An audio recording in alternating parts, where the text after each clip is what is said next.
All right, this is for those of you that are sticking around to the end of our episode from February 22nd. This is a video reacts little segment that we're going to make YouTube exclusives. We've done a couple of these already, maybe only one actually. However, we're going to do this more regularly as we continue to make content, because it's something that we have fun doing. Both, it's fun for us to watch the videos, but the learning part of it is also, I think, very beneficial for us, that we're just, trying to get smarter,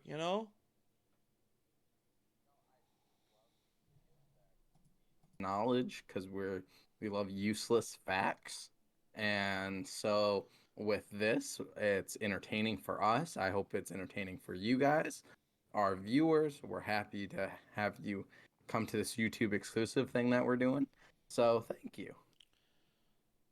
And that's the perfect point. We're just going to jump right into it today. Another sports video. You might have saw our last one. If you didn't, I would encourage you to go check it out. It was about the 8 unbelievable charts that will change the way you see the NBA today. And that was a really wild video. Different channel we're getting stuff from today. However, equally interesting stuff. I've seen these guys before. I don't think Denver has, so it should be very, very, very interesting for him. And hopefully very, very interesting for you. And with that, we're going to get right into it. Throw it over to the video. Hey, share your screen. Yes, sir. I thought I was. Mm-mm. There we go. Now I am again. How about now? Can you see it? Yep. Already bet. Here we go. So Alex, I've been doing Chart Party for a couple years now, right? At least. Yeah, it's fun. I like doing it. One thing, I was remiss in not saying it before. This channel right here, SecretBase on YouTube, they are going to be the source of much of our content. I anticipate going forward. Go subscribe to them, give them likes on the videos. This is obviously not our original content, so we could not be doing this without them. We appreciate what they're doing.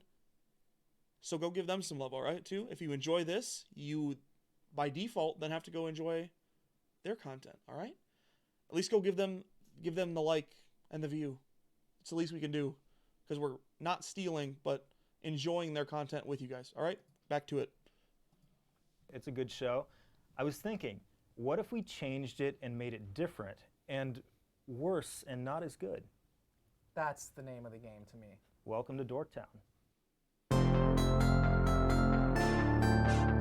So Alex, we're here to talk about Shaquille O'Neal. I understand that you did some research on Mr. O'Neal. So we all know that Shaq had his difficulties from the free throw line. Of course. One of the worst free throw shooters who ever lived. As bad as anyone up there. Mm-hmm.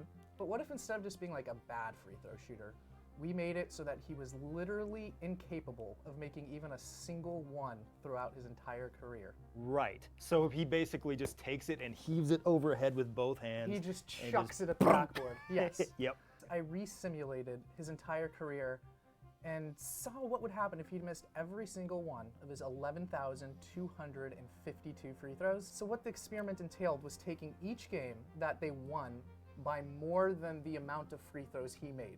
So you can assume he missed them all and they still would have won? Yes, so the margin of victory was greater than the number of free throws he missed. Exactly. Yeah. If the margin of victory was less than the amount of free throws he made, I changed that from a win to a loss. And I did this for every season of his career. And as you can see here, the results are still pretty damn impressive. His teams are almost always still in the playoffs. When you go through it, in reality, most years of his career, his team was a top 4 seed in the playoffs, right? Sure.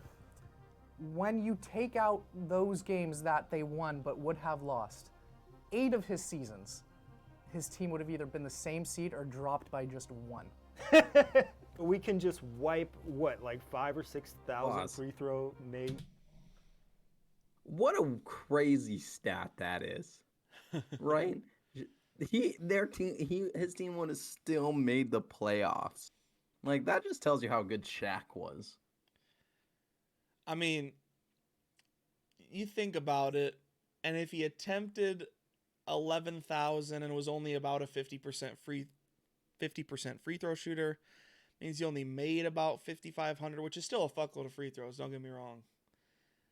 But how many of those did he make per game over his NBA career? If you do that math, I mean, you would expect when you really minimize it and look at it on a per game basis, you probably would expect something like this where there's not a ton of change.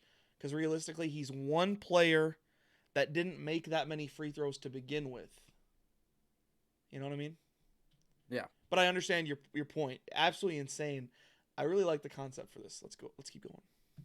Like makes off the board. Yeah, almost 6,000 free throws. And they still go to the playoffs pretty much every time. Pretty much every year, and pretty much keep the same seed in most seasons. So Amazing. That's beautiful. I am very confident that if you gave me 6 months to become a even 65% free throw shooter, I'm pretty sure I can do it.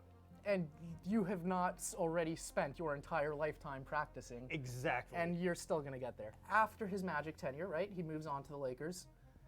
Those first 2 years with the Lakers, you're talking about a teenage Kobe was like the seventh man. His top sidekick was probably Eddie Jones, right? Still drags the Lakers to strong seasons with missing every free throw.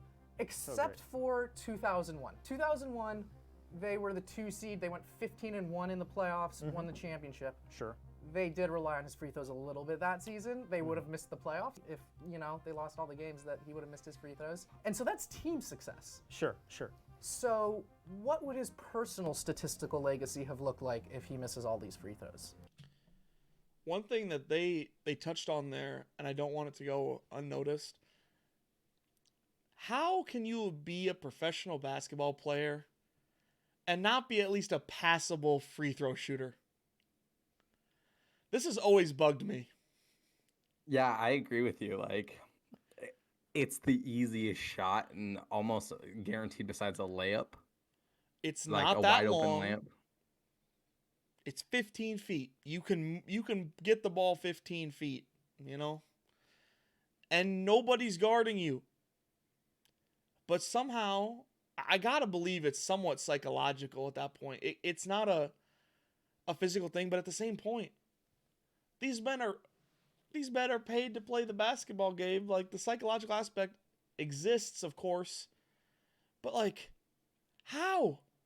There's dudes that, shoot sub 60. I'm thinking you should be at least 60, 65%. That's like bare minimum. I should say you need to shoot 70.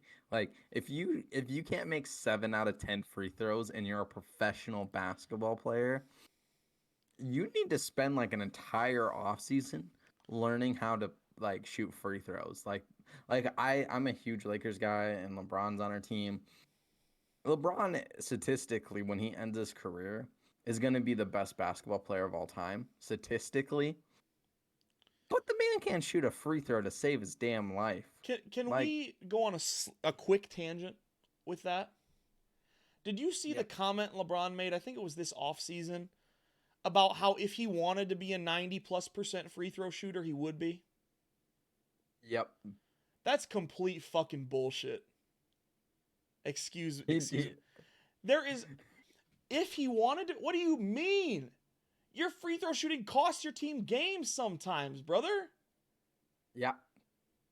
Why do you not want to be? No, you're just not capable of shooting free throws on the same level as other dudes. It's just a fact. It might be his biggest flaw is the fact that he gets to the line so frequently and he's only a career like 70 to 75% free throw shooter. Which is still decent. I think it's under 70. Is it under 70? Ooh. Yeah, I think it's like 68 or 67. But yeah, that comment really bothered me. Obviously, you know I'm not like an active LeBron hater. I just don't like him. I don't actively like him. You're a LeBron hater. No, I'm not. If you don't currently actively like a person, you can be neutral. A disliker. You can be neutral and just like look at everything for what it is. Like I'm doing right here. This man says I could be a 90+% free throw shooter. Get out of here. If you wanted to be, or if you could be, you would be. It's just that simple in my opinion. All right, moving on. Glad you asked. Take away all his made free throws, he still would have had 10 consecutive seasons scoring 20 points per game or more, which in the annals of NBA history, all the guys that have done that, even with their freebies, it's not a very inclusive club. You can see all the guys that did it right here. It's not a lot of guys. Zoom in on his 99-2000 season, the year of his first championship in LA. 18 different times that season, he would have scored 30 without hitting a single free throw. Tim Duncan and Kevin Garnett, who I feel like most reasonable people would consider the other best big men of that entire era. Of course. They played 40 combined seasons, 21 for Garnett, 19 for Duncan, and in their 40 seasons, two guys with 30 All-Star games, 3 MVPs between them, only did so in one of those seasons, had that many 30-point games with their free throws. And even throughout his career, over 100 times, Shaq would have scored 30 points without a free throw. Over 100. If you just don't try, then it's not going to be so bad. Just kick back. Like, instead of, it would count as a shot free throw if he just like heaved it into the scorer's table, right? You could do that. You don't even have to try really, and everything's gonna be fine.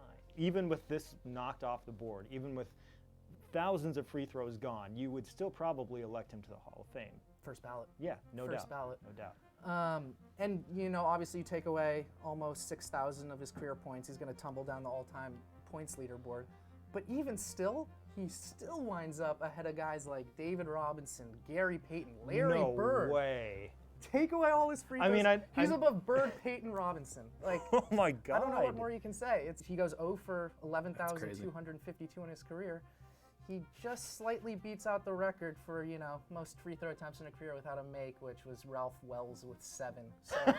So we got a new record holder there. If you were a Ralph and you played in the NBA, you retired in 1977, and you went into real estate and you lost everything. Wiggum just missed out. So I've got some numbers for you to sort of tack on to yours. This research was not quite as in-depth, but it's research nonetheless about Shaq and his three-point ability. You thought that his free throw percentage was bad, but his three-point percentage also very bad. For example's sake, let's take Steph Curry, one of the most prolific three-point shooters in the history of the NBA. He, on average in his career, attempts a three about every 4.5 minutes he's on the court, right? Shaq, meanwhile, attempts a three-pointer once every 32 hours, approximately. He has spent a total of 29 days of his life on an NBA court while the game was in action. That's a lot of time. 41,918 minutes. He's attempted 22 three-pointers. There is the one three-pointer that he made in his entire career. And look at the quality of this footage. It's like watching footage of Bigfoot. That's beautiful. Look at that form. He just shot putted that says it. To me, John? What? That says to me, Brian Hill, Phil Jackson, Del Harris, Pat Riley, they all misused him. Stretch 5, Totally Shaquille O'Neal. Oh my God. No, man. Shaq would have fit in today's NBA, confirmed. Put him in at the one. Oh. Make him point guard. Let's make basketball fun again. What we've got here is the yellow represents Steph Curry's three-point percentage throughout his career, which is about 436, right? Mm-hmm. And here we've got Shaq's field goal percentage from each distance. So here he is from 0 to 1 feet. Of course, he's like 750, and it goes down. So what you're supposed to learn from this chart is once Shaq shoots from 6 or 7 feet away, he has a lower field goal percentage from 6 or 7 feet than Steph does from three-point range. And we just tag Shaq in this. Yo. Like, oh, that'd like, be fucking yo, wonderful. Shaq. Yo, Shaq, have you ever seen this video about you? Like, That's crazy insane. to think about, though, that once you get to the 5-foot mark, he's worse shooting from more than 5 feet away than Steph is from shooting from 23 feet away. I don't even know. I don't even understand how, like, Shaq must have been like the most, I know he was, but he was like the most dominant big of all time, and this clearly shows because, like, outside, like you said, outside of 5, He's garbage. Like garbage. I have a better chance of making a was- 5-foot shot. I mean that floater you got, it's got to be in this Shut the fuck up. in this 40-ish% range, maybe. That's yet to be seen. But yeah, obviously 5 feet and in. I mean, well, let's not even say 5 feet and in, because 500, so 50% is about right here. We'll say 3 feet and in. You're feeding the beast. But after that, it's a little. I feel like it's a little lackluster. I'm not gonna lie. Wow, Shaq doesn't look so good when you actually put like numbers and you compare people. Realistically, you think about it, right? So 52. I mean, I'm just eyeballing it. 52 is probably a little bit higher than this. So he shoots actually better on free throws than he does on anything from longer than 3 feet away. And we think he's awful at free throws. When you put it like that, Obviously, 3 feet and in, like you said, most dominant player ever. Because no one has had that type of height and athletic ability combined. And like size, right? Just pure bulk. But I think yeah, Shaq was just like, I think Shaq was just like, you know what? I don't want to play besides 3 feet out. So you know what? well, That's what I I'm just mean, gonna do my whole to be career. fair, when you're that good at something, why wouldn't you just do that same thing over and over until someone stopped you? And he's made that comment several times. Like, no one can stop him. Like, I genuinely believe that now. But if I get Shaq outside of 3 feet, I got a good chance. You got a chance. All right, let's finish it out here. Less than a minute to go. All right, maybe he should actually stay close to the rim. Yeah, so that is the first episode of Dorktown. Oh, well, that's just the end of it. Perfect point. Yeah, that was just wild. I mean, there was a lot of good information in there. The thing that we kind of glossed over was the no free throw Shaq would have been still top 30 all time. That's kind of wild. And That's crazy because, like, and this Bird is part on that about. list. I mean, to be fair, Larry Bird had a short NBA career because of his back injury. So, like, that's a little unfair. Because, I mean, Shaq, Tim Duncan, Kevin Garnett, all these guys that he could be compared to, like, more or less one-to-one, they all had relatively long NBA careers. But the thing that really got me is, I mean, I think if you asked anybody, I'm in the camp that I think Tim Duncan is the best power forward. And I know, like, there's not really the traditional positions anymore, but that's a different topic for a different day. But if you're going the traditional definition of power forward, I still think Tim Duncan is the best power forward of all time. Yeah, I could agree with you there. And Kevin Garnett is, like, right up there. He's probably top 3, top 5 at the worst. Yeah. And they had one instance. Did I hear that right again? One instance of scoring 30 points without using free throws to get there. That's insane. That's crazy. Shaq Never Diesel. in my wildest dreams. Shaq Diesel. Legitimately. So that's going to do it for this video react segment that, again, we are tagging on to the end of our normal podcast. So thank you guys for sticking around on YouTube if you're seeing this. It will also be uploaded separately, so if you're viewing this in its standalone format, we thank you as well. Consider watching some of our other content. And with that, Denver, you have anything else to say to the people? Follow us on Twitter, subscribe to us here on YouTube, and if you listen on any platform that has podcasts, go follow us there. We are on quite a few. So thank you for watching us today, and hope you have a great day. See you later, everybody.